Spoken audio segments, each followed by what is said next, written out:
நண்பர்கள் அனைவருக்கும் வணக்கம். நண்பர்களே, பென்ஷன் அதனோட முக்கியத்துவத்தை உங்களுக்கு சொல்லித்தரேன். நண்பர்களே, எனக்கு தெரிஞ்ச ஒரு நபர் இருந்தார். அவர் அரசியலில் கொஞ்சம் நல்ல ஈடுபாடு உள்ள மனுஷன். 2 பெண் குழந்தைங்க பெற்று வளர்த்தாரு, நல்லா படிக்க வச்சார். 2 குழந்தைங்க நல்லா படிக்க வச்சார். ரொம்ப நகை நட்டு போட்டு 2 பிள்ளைங்களும் கட்டி கொடுத்தாரு. ஒரு பொண்ணு பெங்களூரில் செட்டில் ஆகிட்டு, ஒரு பொண்ணு சென்னையில் செட்டில் ஆகிட்டு. இப்போ கணவன் மனைவி நல்லா வாழ்ந்து சாப்பிட்டு இருக்காங்க. பேரனை பார்க்க போகிறாங்க, பேத்தியை பார்க்க போகிறாங்க, நல்லா வந்துட்டு போயிட்டு இருக்காங்க. திடீர்னு ஒரு நாள் 70 வயசு, திடீர்னு ஒரு நாள் ஹார்ட் அட்டாக். ஸோ என்னாச்சு, ஓப்பன் சர்ஜரி பண்ணுறாங்க. கிட்டத்தட்ட ஒரு 13 லட்சம் ரூபாய் செலவு. 2 குழந்தைங்களும் மாறி மாறி, ஏன்னா இவர்கிட்ட இருக்கிற குழந்தைங்க போட்டு கல்யாணம் முடிச்சா ஒரு வீடு மட்டும்தான் இருக்குது. இப்போ 13 லட்ச ரூபாய் செலவு, 2 பெண் குழந்தைங்களும் போட்டு அவரை காப்பாற்றி விட்டாங்க.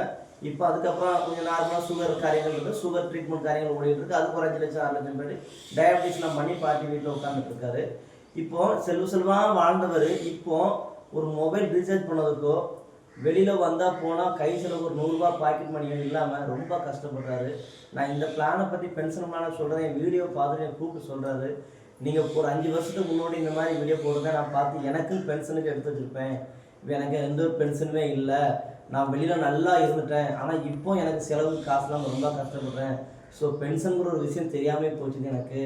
அதனால் இந்த மாதிரி வாய்ப்பை குழந்தைங்களை கண்டிப்பாக எடுக்க சொல்கிறேன் அப்படின்னு சொல்லியிருக்கிறாரு. ஸோ நண்பர்களே, இந்த வீடியோ பார்க்குற நீங்களுமே பென்ஷன்னா என்னென்னு தெரிஞ்சுக்காங்க. முக்கியமாக பென்ஷனுங்கிறது ஒரு சிங்கம் மாதிரி.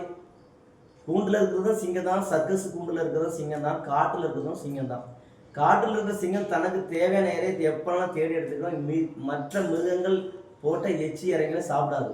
ஆனால் கூண்டில் இருக்கிற சிங்கம் அப்படியா, நம்ம போடுற அந்த இறைச்சி துண்டுக்காக காத்துக்கிட்டு இருக்கோம். நீங்களும் வாழும் காலமெல்லாம் சிங்கம் மாதிரி வாழணும்னு வேண்டிக்கிறேன். நண்பர்களே, இது போன்ற நல்ல கருத்துக்களை வீடியோவில் தெரிஞ்சுக்கலாம். நமது சேனலை சப்ஸ்கிரைப் பண்ணுங்கள். நன்றி, வணக்கம்.